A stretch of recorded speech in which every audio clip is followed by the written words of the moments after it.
Hello friends, welcome back to our YouTube channel. हमारे YouTube channel पे आप सभी का स्वागत है। तो मैं लेकर आई हूँ शिफ्ट 2 का analysis. DFCCIL shift 2 analysis.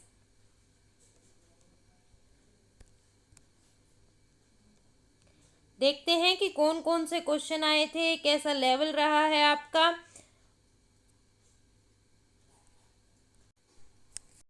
As usual हमने मैथ का जो एनालिसिस है वो लास्ट में रखा है। मैथ्स के क्वेश्चन है वो लास्ट में करेंगे हम। तो चलिए देखते हैं। Bharatmala project is related to. Bharatmala project किससे रिलेटेड है? यह क्वेश्चन हमारा आया था। देखिए, improving road connectivity first option हमारा सही जवाब है। Improving road connectivity, road connectivities को इम्प्रूव करने के लिए यह प्रोजेक्ट बनाया गया है। यह प्रोजेक्ट भारतीय परियोजना, एक राष्ट्रीय राजमार्ग विकास परियोजना है। यह क्या है? राष्ट्रीय राजमार्ग विकास परियोजना है।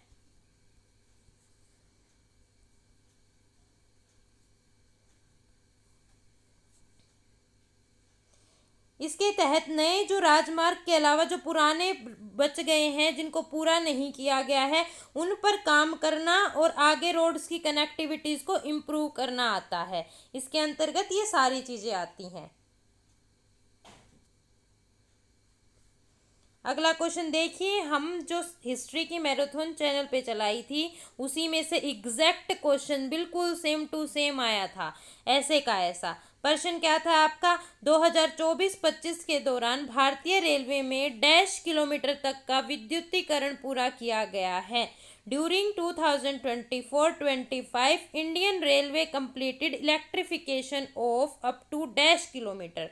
3210 किलोमीटर तक का पूरा कर लिया गया है। यह इस क्वेश्चन को मैराथन में बहुत अच्छे से डिस्कस किया गया था।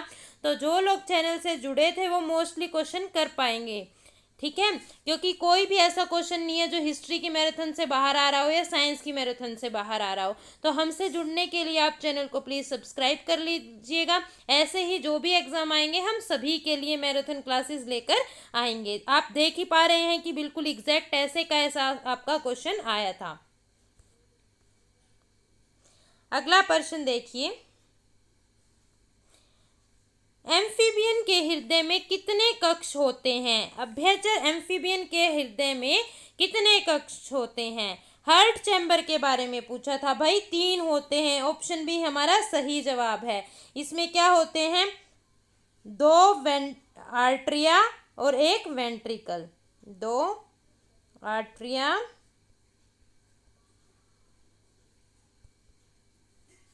और 1 क्या होता है? नीले वेंट्रिकल। 3 कक्ष होते हैं। अगला प्रश्न है हमारा, निम्न में से कौन सी संस्था सहकारी समिति कोऑपरेटिव सोसाइटी का हिस्सा नहीं होती है? Which of the following is not a part of the cooperative society? तो हमारा आंसर क्या है? Military cooperative society. Option C हमारा सही जवाब था। यह सहकारी समिति का हिस्सा नहीं होती है। ये है ना जो आपकी मिलिट्री कोऑपरेटिव सोसाइटी है, ये है ना क्या कहते हैं, सिक्योरिटी, एक विशेष रक्षा से जुड़ी हुई है। यह जो सोसाइटी है एक विशेष रक्षा से जुड़ी हुई है। यह आपकी सहकारी समिति का हिस्सा नहीं है, ठीक है, विशेष रक्षा से जुड़ी हुई है। तो ऑप्शन सी आपका सही जवाब है। देखिए, क्वेश्चन आपके 100% करेक्ट हैं, स्टूडेंट्स ने ही बताए हैं। बिल्कुल यही क्वेश्चन आपके पूछे गए थे, कोई भी क्वेश्चन इससे बाहर नहीं था। बिल्कुल एग्जैक्ट क्वेश्चन है। और आपको अगर कोई क्वेश्चन मिलते हैं तो कमेंट सेक्शन में बता दीजिएगा, और जैसा भी आपको लगे कमेंट कीजिएगा, लाइक करिएगा। अगला प्रश्न है, दाब प्रेशर का सूत्र क्या है? दाब का फॉर्मूला पूछा था, प्रेशर का फॉर्मूला पूछा था। प्रेशर का फॉर्मूला क्या होता है? दाब इज इक्वल टू बल बाय क्षेत्रफल। ठीक है, दाब का फॉर्मूला हमारा रहता है बल डिवाइडेड बाय क्षेत्रफल। तो हमारा ऑप्शन सी सही जवाब है, फोर्स बाय एरिया। यह हमारा फॉर्मूला रहता है।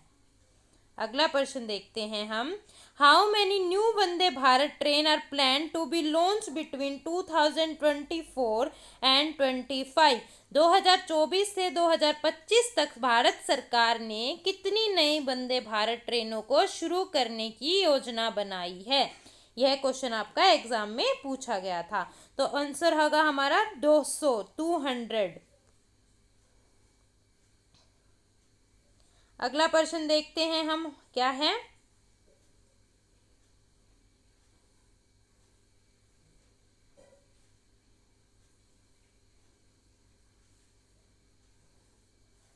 अगला प्रश्न है, DFCCIL में DFC का फुल फॉर्म क्या है?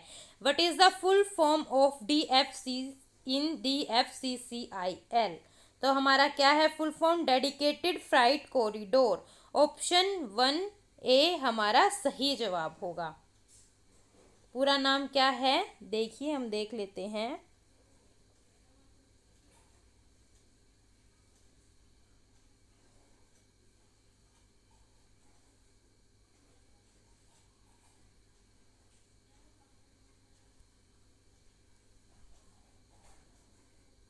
Corridor corporation of India.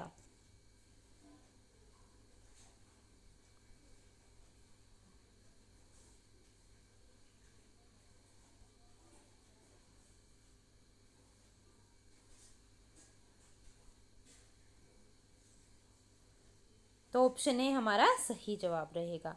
अगला प्रश्न है, DFCCIL का गठन कब हुआ? When was DFCCIL formed?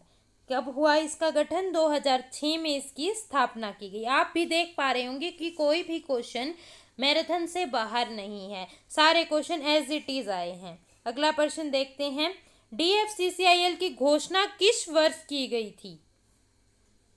घोषणा कब की गई थी? तो हमारा आंसर है 2006। अगला प्रश्न है,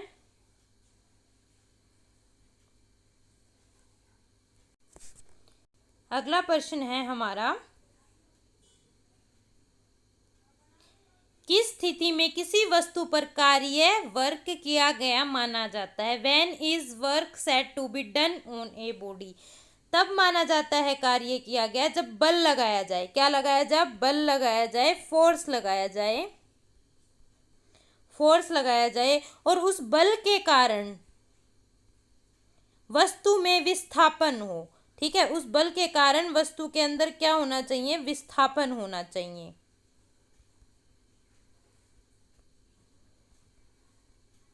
मतलब फोर्स लगे और डिस्प्लेसमेंट होनी चाहिए, फोर्स लगे और डिस्प्लेसमेंट होनी चाहिए। अगर भाई बल लगा है पर वस्तु नहीं हिली तो भी कार्य जीरो होगा। मतलब आपने फोर्स लगाया है लेकिन वो जो जिस वस्तु के ऊपर आपने फोर्स लगाया वो हिली नहीं, तो कार्य जीरो है, आपने कोई कार्य नहीं किया। ठीक है, और अगर वस्तु हिल गई, डिस्प्लेसमेंट हुआ, लेकिन आपने बल नहीं लगाया तो भी कार्य जीरो है। देखिए साइंस में टर्म्स इसी तरह वर्क करती हैं। साइंस में आप पूरा दिन बैठ के पढ़ रहे हो, आप उसी जगह पे बैठ के पढ़ रहे हो, आप पूरा दिन काम कर रहे हो, प्रैक्टिकली देखा जाए तो आप मेहनत कर रहे हो, लेकिन साइंस में, फिजिक्स में वो काम आपका जीरो माना जाएगा। क्यों? क्योंकि ना तो आपके ऊपर बल लगा है, कोई फोर्स लगा है, और ना ही आपका कोई डिस्प्लेसमेंट हुआ है, आपने अपनी जगह चेंज की है। ठीक है, तो आपका वर्क डन जीरो माना जाएगा। लेकिन अगर आप उठकर गए हो और कोई भारी वस्तु आपने उठाकर किसी और जगह रख दी, तो इसका मतलब आपने किसी वस्तु पे बल लगाया और उसका डिस्प्लेसमेंट कर दिया, उसका विस्थापन कर दिया, उसकी जगह चेंज कर दी, तो इसको पॉजिटिव वर्क डन माना जाता है। तो इसी तरह का क्वेश्चन आया था कि पॉजिटिव वर्क डन कब माना जाएगा, इसी तरह का आपका क्वेश्चन पूछा गया था। अगला प्रश्न देखते हैं, भारत में पहली ट्रेन कब चलाई गई थी? 16 अप्रैल 1853 में भारत में पहली ट्रेन चलाई गई थी। स्थान कहाँ था, कहाँ से चली थी भाई?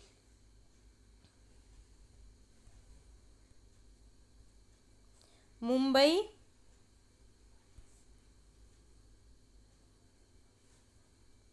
बोरीबंदर से ठाणे चली थी।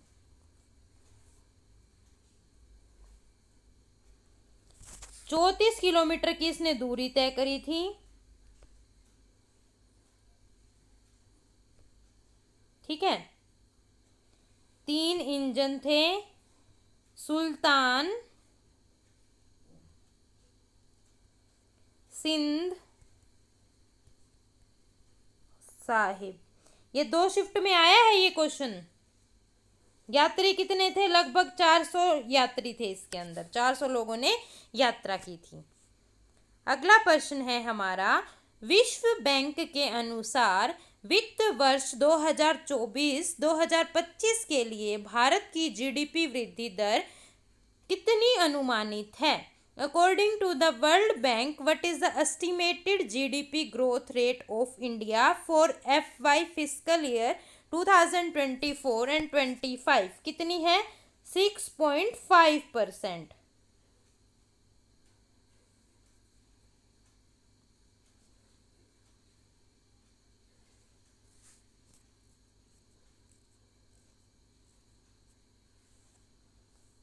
अगला प्रश्न है हमारा, एटीपी का निर्माण कोशिका के किस भाग में होता था? कुछ इसी तरह का आपका क्वेश्चन पूछा गया था। तो एटीपी का निर्माण माइटोकॉन्ड्रिया के अंदर होता है। इसके पास अपना खुद का डीएनए होता है जिसके अंदर इसकी जेनेटिक इंफॉर्मेशन स्टोर होती है। सेलुलर रेस्पायरेशन करता है। कुछ ये चीजें हैं इसके बारे में। आगे देखते हैं कि किस तरह के आपके और क्वेश्चंस पूछे गए थे। देखिए, केमिस्ट्री से आपके कुछ इस तरह का क्वेश्चन आया था, जब हम सिल्वर क्लोराइड और सिल्वर नाइट्रेट को मिलाते हैं तो कौन सी गैस निकलती है? भाई, इसके अंदर प्रिसिपिटेट की फॉर्मेशन होती है। प्रिसिपिटेट की फॉर्मेशन होती है। इसको हम प्रिसिपिटेशन रिएक्शन भी बोलते हैं।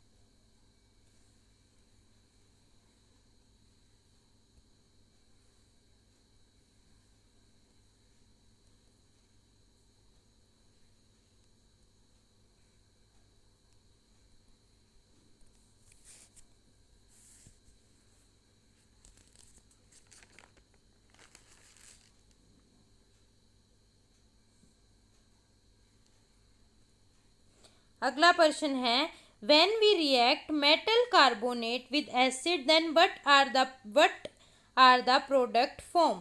जब हम धातु के कार्बोनेट मेटल कार्बोनेट को अम्ल एसिड से अभिक्रिया कराते हैं तो कौन से उत्पाद बनते हैं? देखिएगा, इसकी एक ट्रिक होती है। एक ट्रिक से हम इसको याद रखते हैं। क्या है? MaSH। इसके अंदर क्या होता है? M से आपका मेटल, ए से एसिड, एस से सोल्ट, एच से हाइड्रोजन।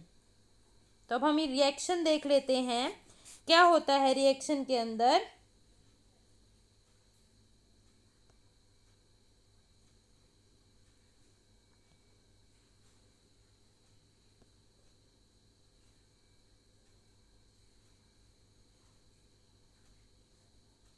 देखिए, मेटल कार्बोनेट प्लस एसिड क्या देता है हमें?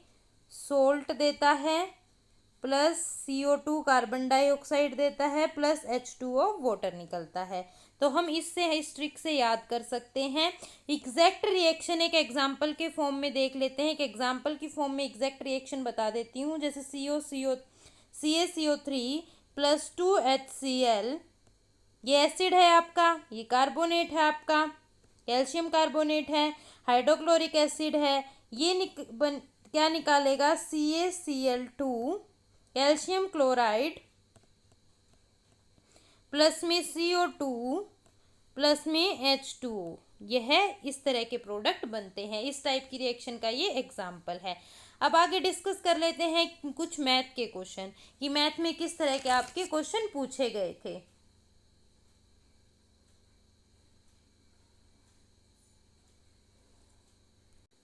देखिए, मैथ में आपके कुछ इस तरह से क्वेश्चन पूछे गए थे। क्यूब की क्या दी गई थी? क्यूब की वॉल्यूम दी गई थी और उसका क्या पूछा गया था? पेरीमीटर पूछा गया था। पेरीमीटर के बारे में पूछा था। और एक इस तरह का क्वेश्चन था कि कोई भी रिटेलर किसी एक चीज को, देखो कोई रिटेलर एक चीज को 25% में बेचता है, उससे कोई अलग बंदा खरीदता है 20% के प्रॉफिट पे, बेचता है कोई उसको 25% के प्रॉफिट पे और 20% के प्रॉफिट पे उसे कोई दूसरा खरीदता है। तो इसका एस्टिमेट जब हम कैलकुलेशन कर रहे थे तो आंसर इस तरह से आ रहा था, 216 कुछ इसका आंसर आ रहा था। कुछ इस तरह का क्वेश्चन आपका पूछा गया था।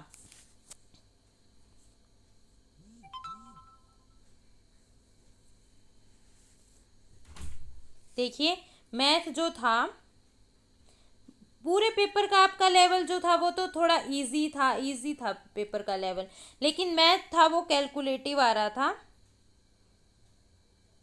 स्टूडेंट से बात करने पे पता चला कि क्वेश्चन देखो इस तरह से था, 16861 का स्क्वायर माइनस 369 का स्क्वायर। तो इस तरह के क्वेश्चन को सोल्व करने के लिए टाइम चाहिए, तो मैथ क्या था? टाइम टेकिंग था, टाइम ज़्यादा लग रहा था और कैलकुलेशन बहुत ज़्यादा थी। मैथ में कैलकुलेटिव था तो क्वेश्चंस करने में टाइम ज़्यादा लग रहा था। बाकी आपका जो लेवल था वो इजी था मैथ का, ज़्यादा कोई हार्ड लेवल नहीं था।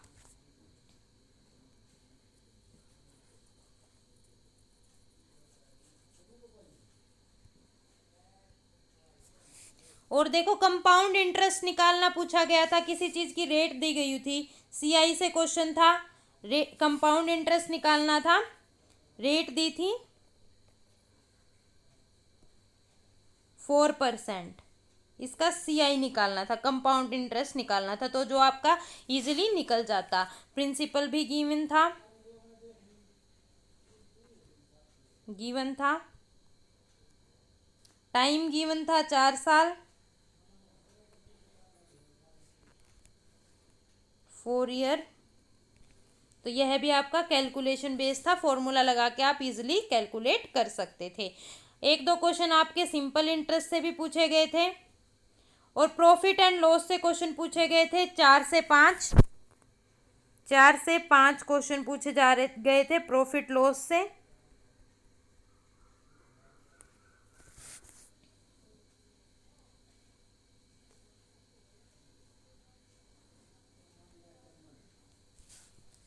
रीजनिंग का लेवल कैसा था?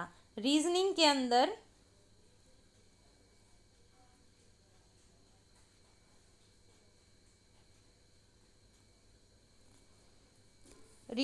अंदर पूछा गया था, 4 क्वेश्चन थे आपके सीटिंग अरेंजमेंट से, 4 क्वेश्चन थे सीटिंग अरेंजमेंट से,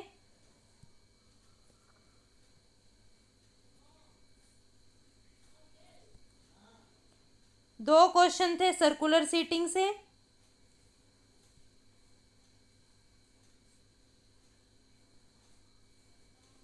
2 क्वेश्चन थे स्ट्रेट सीटिंग से,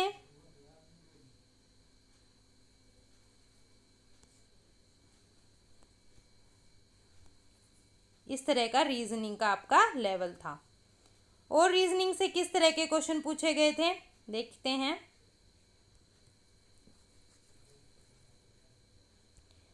और आपका रीजनिंग से पूछे गए थे 3 से 4 क्वेश्चन थे सीरीज के, 3 से 4 क्वेश्चन थे सीरीज के। कुछ इस तरह से सीरीज बन रही थी, 10, 15, 20, 25, इस तरह से कुछ सीरीज बन रही थी। इस तरह का आपका क्वेश्चन पूछा गया था। और आपके रीजनिंग में ओड इवन से पूछा गया था कि भाई कुछ चीजें दे रखी थी, उनमें से बताना था कि इनमें से ओड क्या है। ठीक है, ओड वन पूछा गया था। OD1 फाइंड आउट करना। इस तरह का आपका टोटल पेपर रहा था। पेपर का जो लेवल था इजी था, तो कट ऑफ मान लेते हैं हाई जाने के चांसेस होंगे, क्योंकि अगर पेपर का लेवल इजी है तो कट ऑफ आपकी थोड़ी हाई जा सकती है। बाकी हिस्ट्री थी जो पूरी करवा चुके थे वहीं से था। साइंस का भी कोई भी ऐसा डिफिकल्ट लेवल नहीं था, मॉडरेट ही लेवल था। बस मैथ थोड़ा कैलकुलेटिव थी तो टाइम लग रहा था क्वेश्चंस करने में।